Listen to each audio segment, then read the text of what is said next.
Hello, good afternoon, good evening, good morning sa ating lahat. Kumusta po kayo? Kumusta po ang ating araw ng Wednesday? Wednesday, March 20 na mga kapatid. Mga ilang araw na lang, Abril na. Akalain nyo, 8 buwan na lang, Pasko na naman. Pasko na naman mga kapatid. Kumusta po? Ano po ang goal natin sa buhay? Ang goal ba natin sa buhay ay yung magtrabaho habang buhay? Mga kapatid, pag-usapan natin ang inyong goal, ang inyong pangarap sa buhay. Ako, may pangarap po ako sa aking buhay. Nakasama ko aking pamilya, aking mga kaibigan, at lahat po kayo po yung aking pangarap. Pangarap na maialis sa ating comfort zone na ating kinagagalawan araw-araw, diba? Na hindi na lamang po yung araw-araw tayo nakikipagsapalaran, nakikipag-agawan sa kalsada, yung nakikipag-agawan sa ating mga anak na gumamit ng kung anong gamit natin sa ating bahay bago tayo makaalis para pumasok sa ating mga trabaho. Sa kanya-kanyang mga trabaho, yung ating mga anak, kung sila po ay hindi pa tapos sa kanilang pag-aaral, ay magkikipag-agawan din tayo sa kanila sa pagpasok sa kanilang eskwelahan, yung oras, di ba? Pero kung hindi pa sila marunong din magmaneho sa sarili nila dahil mga bata pa, paano na lang po ba ang ating buhay, diba? Kung ang pangarap natin ay, oo nga, ang pangarap natin mabigyan sila ng magandang buhay, pero ang pangarap pa natin ay habang buhay din na pagtatrabaho, na yung talagang makikipag-ambuno ka sa hirap ng pagtatrabaho. Okay lang kung ang trabaho natin ay napakagaan, di ba? Pero madalas or karamihan po sa atin ay ang ating mga trabaho ay nasa mahihirap, di ba? Bihira po sa atin yung madali. Yung kahit na sabihin mo nakaupo ka lang sa opisina, kung ikaw ay office girl or office boy, mahirap din dahil stress din po yung ating mga trabaho. Siyempre, bakit stress? Di po ba? Dahil may stress tayo dahil meron tayong mga amo na laging nakasuwebay sa atin, laging nakatingin sa atin, di ba? Kahit ano ba ang goal natin sa buhay, yung bago ka mag-retire or pagkatapos ng mag-retire ay patuloy pa rin ang ating pagtatrabaho sa oras-oras. Ay naku mga kapatid, sa akin sa ngayon, hello po ate Tere, thank you for watching ate. Hindi ko po pinangarap ko po na magkaroon po ng sariling trabaho, yung pamatagalan na trabaho, para meron po akong pantustos sa aking mga pamilya, sa aming pangangailangan, siyempre, di ba? Dahil hindi naman po tayo pinanganak na meron na po tayo paglabas ng ating sa sinapupunan sa ating magulang, ay meron na po tayo kaagad ari-arian or meron na tayo kaagad pera, di ba? Kailangan mong magtrabaho para magkaroon ka po ng sariling pera, di ba? Hindi porket sabihin natin merong mga ari-arian din yung or kayamanan yung ating mga magulang, pero kailangan mo ring magbanat ng buto. Yung kailangan mo ring isipin yung sarili mo na tatanda rin yung mga magulang mo. Kailangan din nila ng sarili nilang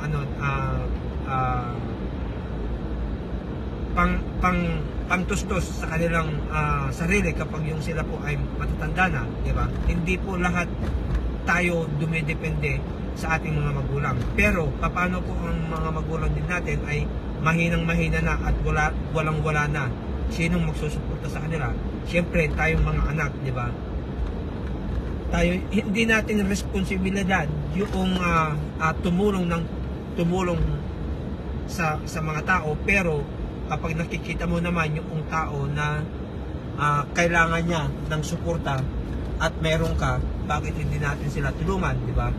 Kaya yun yung dapat nating isipin. Kailangan ba natin magtrabaho na habang buhay, habang tayo ay mga malalakas pa? Paano na lang din yung ating mga sarili, di ba? Ayun, kung ang goal natin ay ganon, eh wala na po tayong magagawa doon, mga kapatid. Dahil sabi nga, meron po tayong mga kanya-kanyang pananaw sa ating mga buhay, di ba? Meron po tayong mga kanya-kanyang isip kung ano po yung gusto natin sa ating mga sarili. Hindi po yung mamanduhan tayo ng bawat isang tao kung ano yung gusto nila para sa atin. Nasa sa atin yon, di ba?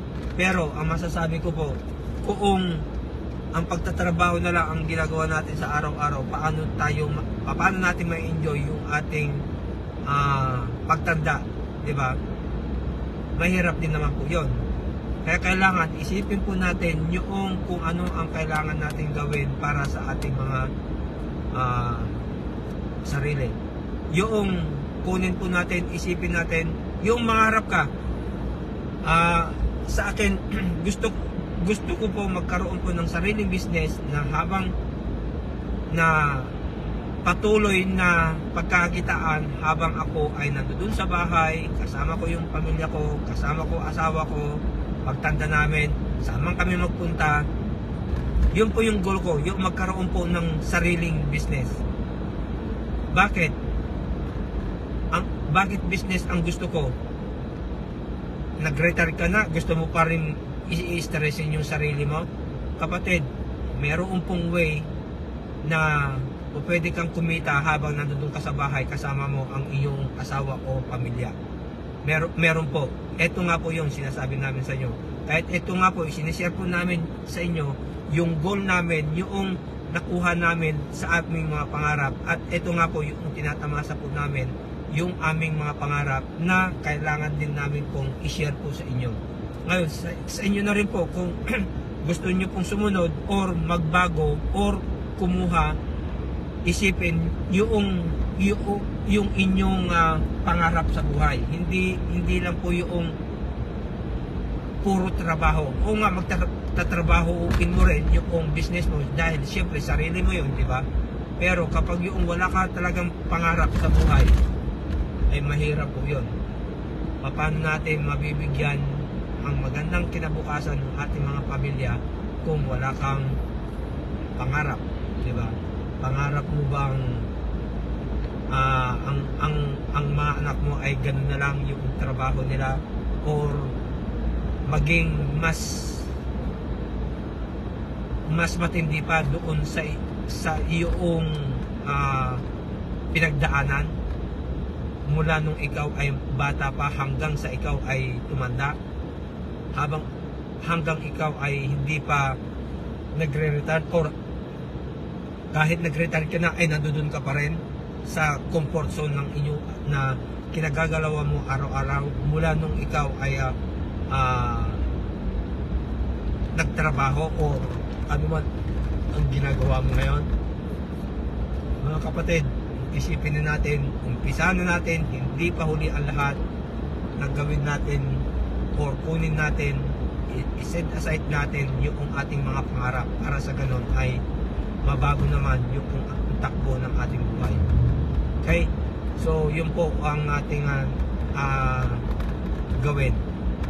Kasi nga po, handa po kaming tumulong sa inyo dahil yung ginawa po sa akin ng aking mga kasamahan nung ako ay bago lamang at bago ako mag-umpisa sa naging pangarap ko, at yun ang pangarap ko na natupad sa aking buhay sa ngayon, yung magkaroon ng sariling business na kahit nandun ako sa full-time job ko o kahit saan man ako magpunta o ano ang ginagawa ko, ang business ko ay gumagana. Okay? So hindi po mahirap sundin. Basta kayo po ay coachable or open-minded, yung handa po kayong tumanggap ng pagtuturo, dahil minsan nga po sa atin meron po tayong may kanya-kanyang ego, yung damdamin, ika nga, yung sasabihin, ayaw kong makinig sa'yo dahil meron akong sariling prinsipyo. Hindi na po natin maialis yon, mga kapatid. Kung prinsipyo mo yon, prinsipyo mo nga yun. Hindi ko maialis yon.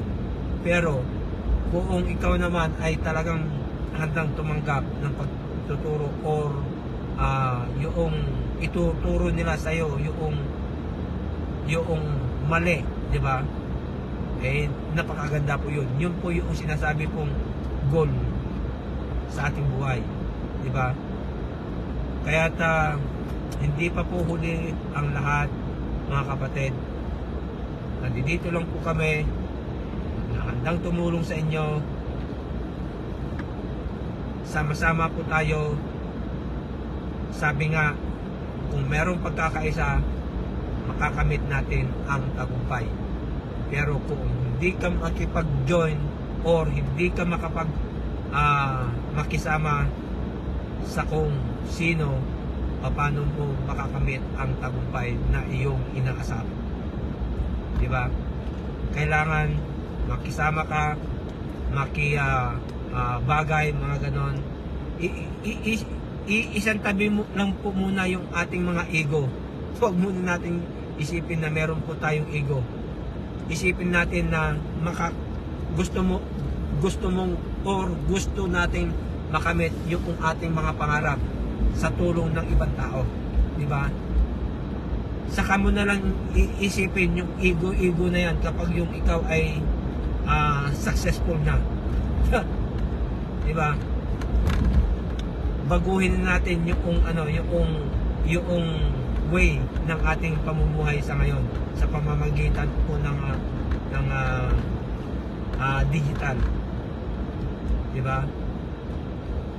Kaya nagpapasalamat po ako sa inyo, kung sino man ang mga manonood pa ng replay or pagsuporta ng aking Go Live Everyday, ay marami pong salamat po sa inyo, at sana po ay magkita-kita po tayo sa mga susunod pang mga araw. Maraming salamat po at God bless po sa ating lahat. Bye bye for now.